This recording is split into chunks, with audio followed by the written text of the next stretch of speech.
I'm Dana Perino. This is America's Newsroom. Any moment now we will hear from Governor Ron DeSantis, who has seen the damage firsthand. He says it is unbearable to see. Ian is bearing down on South Carolina now, expected to make landfall today with storm surge up to 7 feet. The damage already done in Florida. Just look at this. The sheer scale of the devastation only starting to come into sharper focus. This picture shows Fort Myers Beach, one of the hardest hit areas before the hurricane, and here it is after. Homes wiped out, a sea of debris and rubble stretching to the horizon. There is also this marina during normal times in Fort Myers. Boats docked, ready to sail. And then after, Ian, a scene of just utter destruction. So that catastrophic damage extends throughout Florida. More than 2 million still without power. That's going to continue for some time. 10 people are confirmed dead thus far. That number may change as search and rescue teams work their way through these flooded neighborhoods. We are moments away, as Dana mentioned. We'll get an update from the Florida Governor, Ron DeSantis. He is back in Tallahassee. Stay tuned for that. Team Fox coverage. Fort Myers City Manager Marty Lawing is standing by. Fox weather correspondent Robert Ray is back with us today, but we begin with the track of Ian. Adam Klotz is in our weather center here in studio watching that for us. Adam, what do we have? Hey, good morning. Well, we still have a hurricane. As we remember, this storm left the coast of Florida as a tropical storm, but we've spent a good chunk of time now back over the Atlantic Ocean. Warm waters fuel these systems. Winds currently at 85 miles an hour. We're now moving to the north at 9 miles an hour. Everything you're seeing here is infrared radar. The center of circulation is actually right behind that, so we're still a little ways offshore. Likely going to be talking about a landfall just after lunch, but the conditions are going to linger there for hours and hours and hours. Here is your Category 1 storm. It will stay a Category 1 hurricane as it makes itself closer to landfall there, likely just to the north of Charleston, running up towards Myrtle Beach. In these systems, the worst weather always happens on the northeastern side. So wherever we see landfall, things will be worse. The winds will be worse on the northeast side of this storm. That's where the storm surge will be the worst. That's where these winds will be worse. And then this is going to lift up into North Carolina, ultimately Virginia. A whole lot of rain as this system works that direction.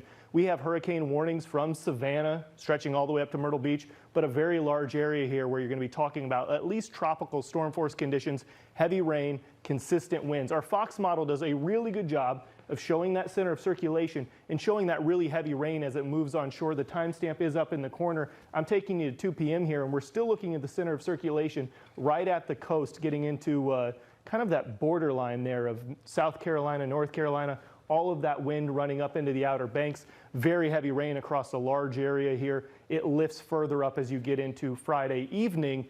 Rain going to be a problem well off the coastline, but your winds, those real strong winds, still lingering into 5 p.m. That is going to be what pushes and drives all of this storm surge. We've been seeing winds out of coming out of the east, moving up onshore for the last 24 hours. So the water is already piled up along the shoreline. The storm moves that way, and then suddenly you get a wall of water. 7 feet would do a ton of damage. Likely we're going to see a whole lot of power outages, and of course the flooding. So there's a lot still on the way. Thank you, Adam. You got it. Thank you, Adam Klotz. Back to you in a moment here. Dana, the governor. Descend onto the scene, particularly in Southwest Florida. There's life rescue, making sure people are okay, following up on any type of calls, and there's been really a Herculean effort. There's also the assessment, of what's been damaged that's going to impact the entire community. And of course, the power is a big issue. There are people that are working. I think Lee and Charlotte have about 15% restored. There's going to be able to be some more restored likely in the relatively near future. There is going to be some that's going to require some rebuilds. And so the utilities, FP&L's was down there first thing. They understand that and they're prepared to do it.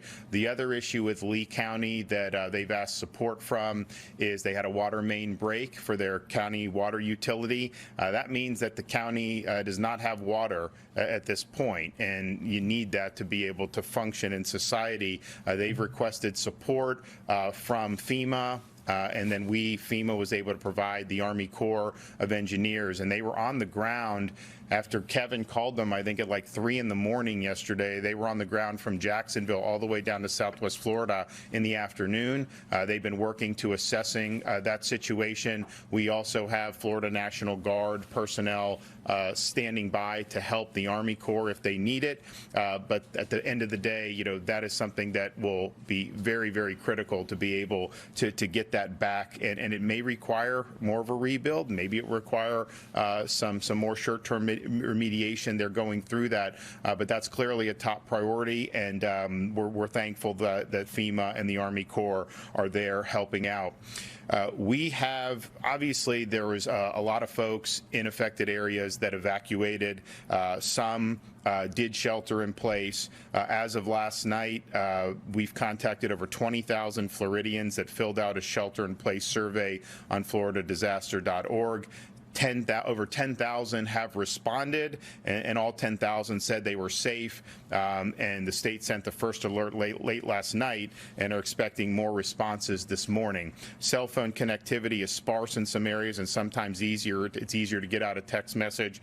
So the process has been streamlined. There's now a standalone site to report your location. So if you're having issues contacting your family via phone, and if you're sheltering and want them to know you're safe, there's a website, missing.fl.gov, missing.fl.gov. These forms are triaged by staff here in Tallahassee and dispatched to responders that are on the ground.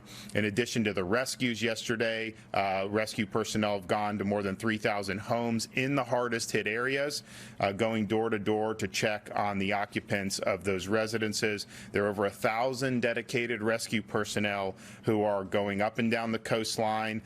They all also are going to be doing more and more inland in some of our counties, inland portions of Charlotte and Lee, but also DeSoto and Hardee counties. I think Hardee County is the most without power right now. I think they're 99% without, or they're pretty. Yes. Yeah. So, so you see the really troubling images of a washed out home on the Fort Myers beach, and that really is ground zero and obviously very important. But this was such a big storm that there are effects far inland, and these rescue personnel are sensitive to that, and they're going to be helping.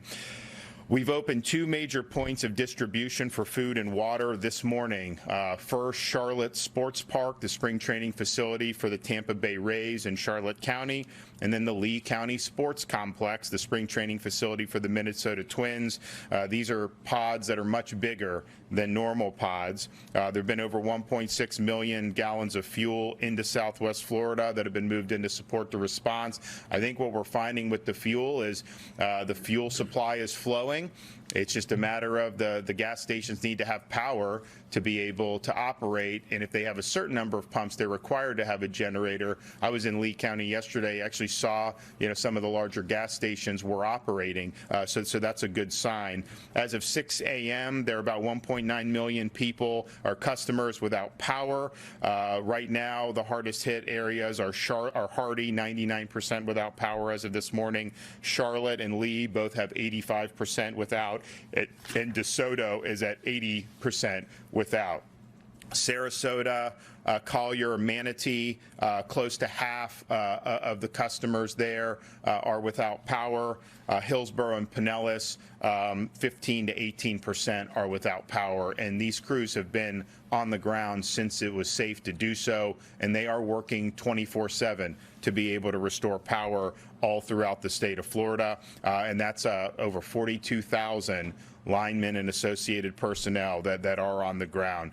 FDOT has had over 1,300 people on the ground. They've cleared more than 1,100 miles of roadway. I was happy to see the traffic flowing in Southwest Florida. Obviously, there's some structural problems in some of the bridges leading out to Sanibel and Pine Island, but by and large, there were toss and clear operations. The traffic is flowing in Southwest Florida, probably better than would have been anticipated so soon after such a major hurricane, so we appreciate that. They've also inspected and reopened 800 bridges across the state, and this includes 67 high priority bridges inspected and reopened in Lee, Charlotte, Sarasota, and Manatee counties. Pine Island, Sanibel, those are going to be rebuild efforts. The Sanibel Bridge had breaks in multiple parts of it. It was not where the water and the pylons were. Those held up very well. It was where you had it on some of the sandbar, and that basically just got washed out from underneath.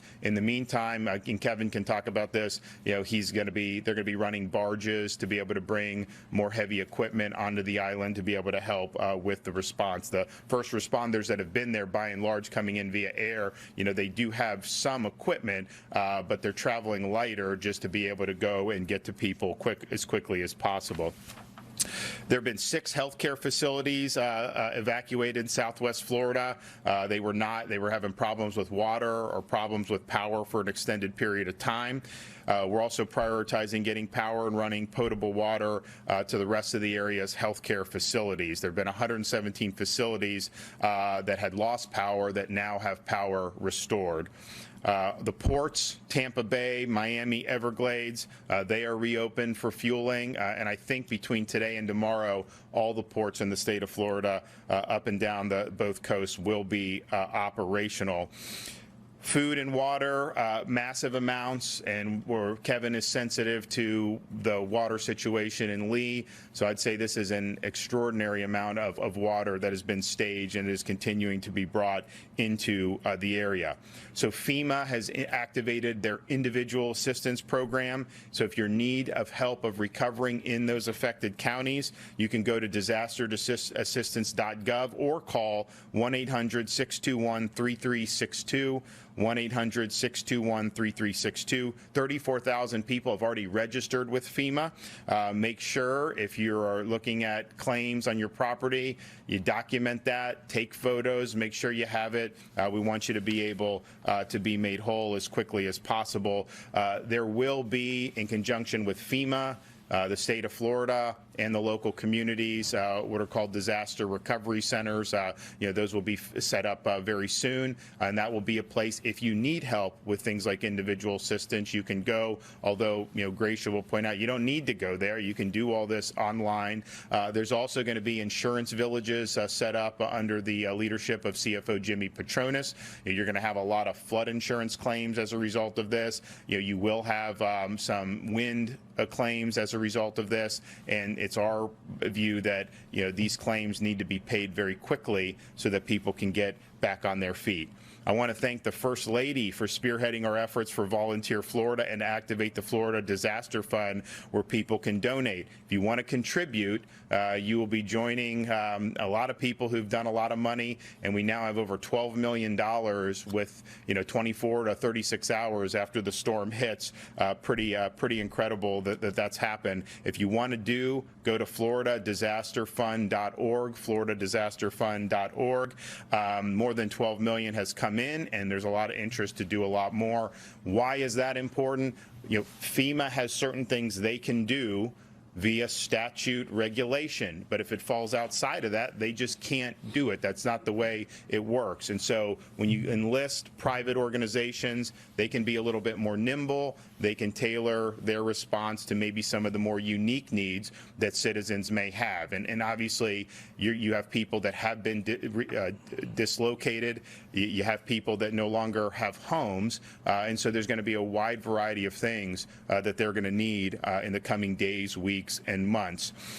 Volunteer Florida. If you want to volunteer your time, visit www.volunteerflorida.org to find volunteer opportunities.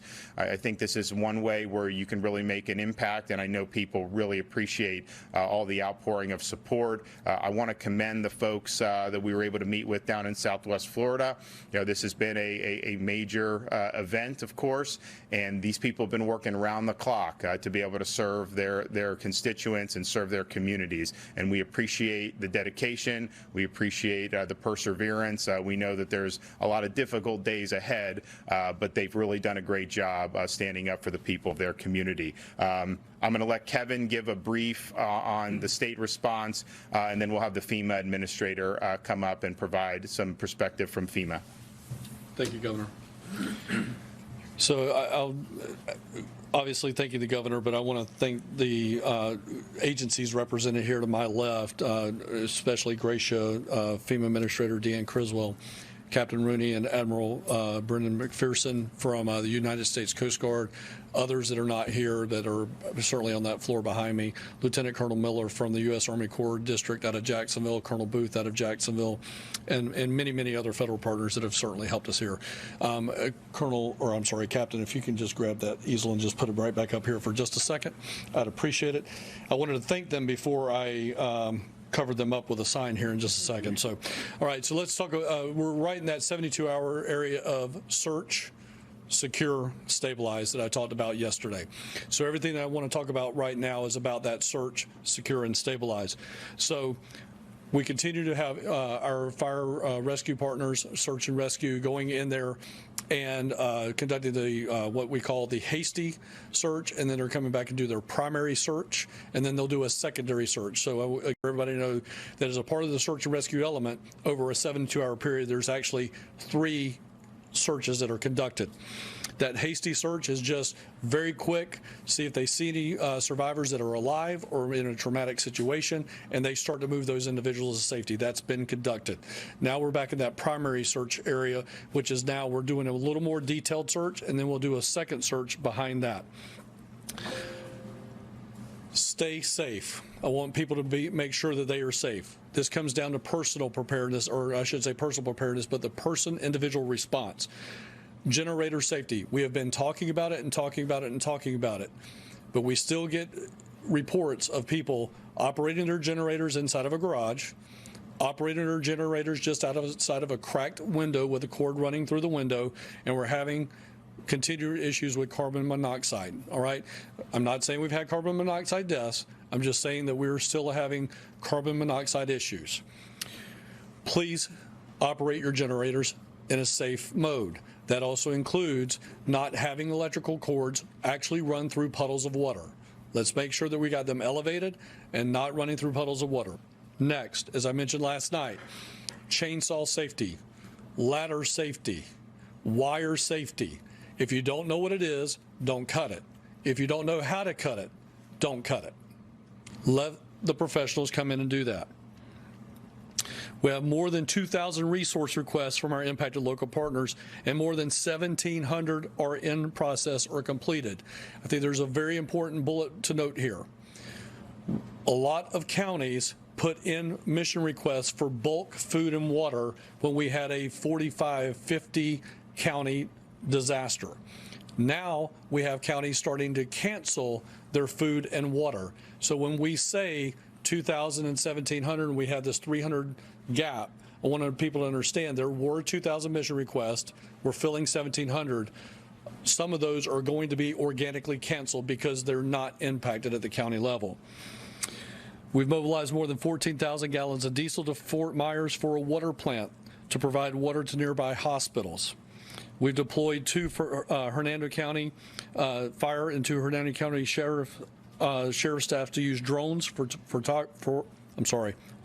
photography and video of flooded areas in DeSoto County.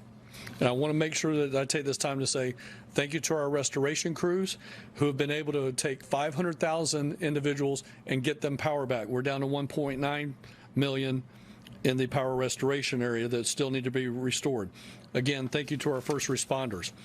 I want to bring in, we're starting to get some questions about food and distribution points. So I'm going to ask Brian to give me this this graphic that we've made here. And I think this is important for a couple of reasons. We talk about a family personal preparedness plan. So what we've done here, we are in day number 2-3 of the response disaster. This is where your personal family plan is being executed. This is why we've asked, we partner with FEMA on this, have 3 to 7 days of water. We talk, you hear me talk a lot about 5 to 7 in Florida. So again, days 1 through 5, personal family plan. This is the food and water that you had. Now we do have food and water at shelters if you go into a shelter.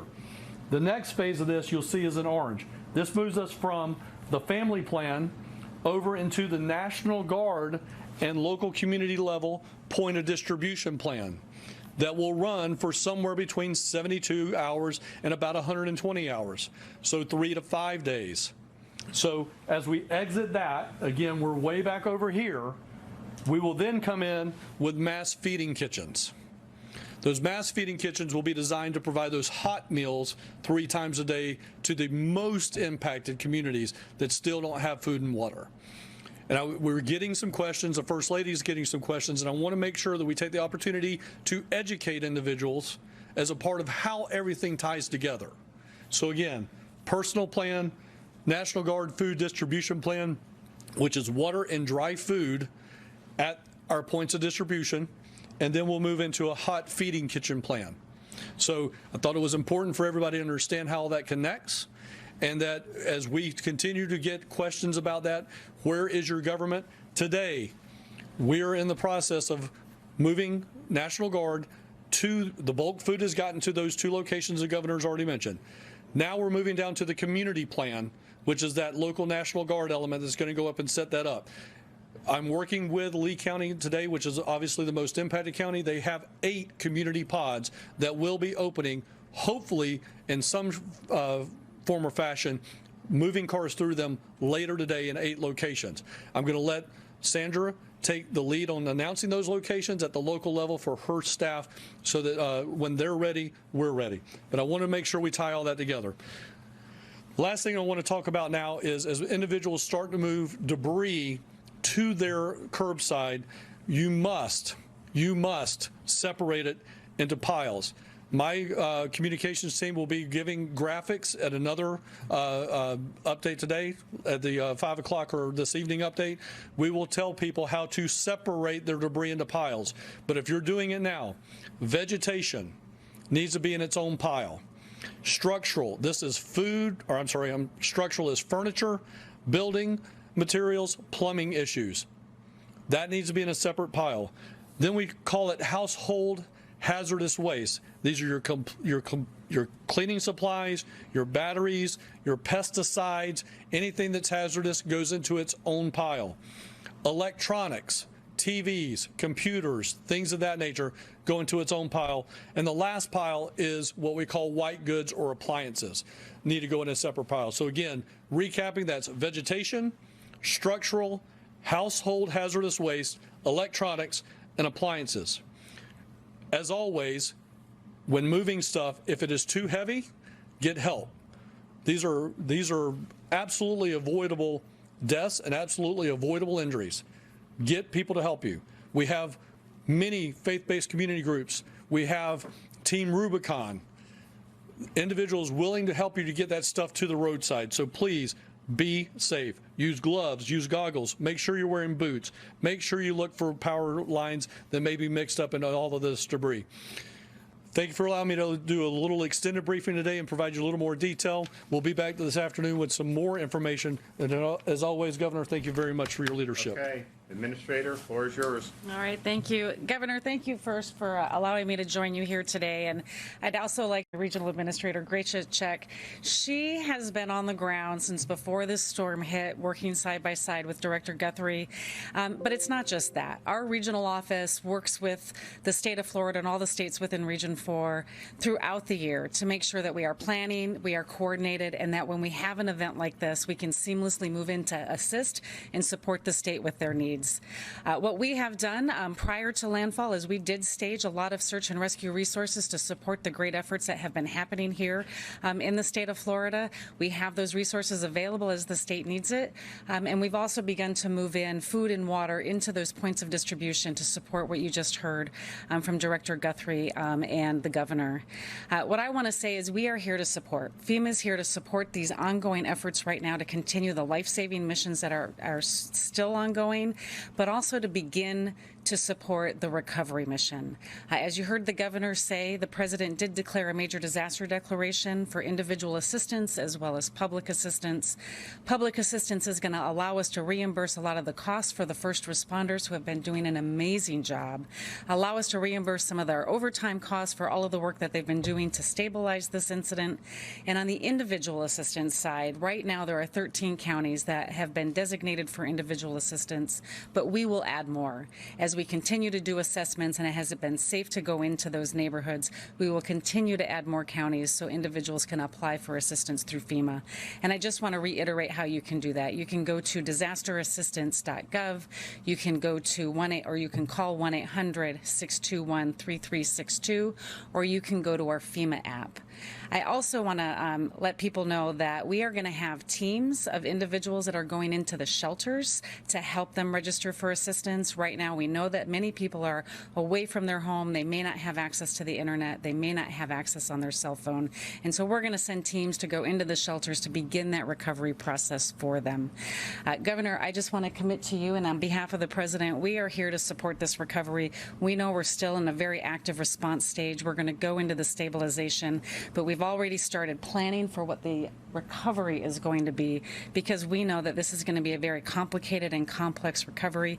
We want to make sure that we have the right resources. So I appreciate the opportunity to join you today so I can see firsthand what some of the needs are. I've brought recovery and response personnel with me to make sure that we are bringing the right resources to support the governor's needs and what his concerns are. So thank you very much. Okay, any questions? Governor, I got two quick ones. First of all, do we have an update on casualties? And second of all, obviously you're meeting with the administrator today. What are you asking for? What does the state of Florida need from FEMA?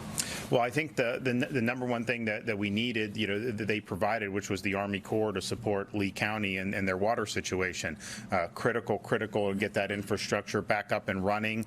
You look at this storm, obviously there was really significant damage, but you also have a lot of folks who had minimal or maybe no damage, and getting them back, make sure they're in their homes, they have the running water, the electrical, all of that is going to make all the other efforts so much better. So we appreciate that, but I think that is probably the number one priority. Kevin, would you say that that's probably the number one priority? And the Army Corps, they're the subject matter experts, and so hopefully they get a diagnosis and then they can plan and the county can go in and fix it. I'll let Kevin talk about the other.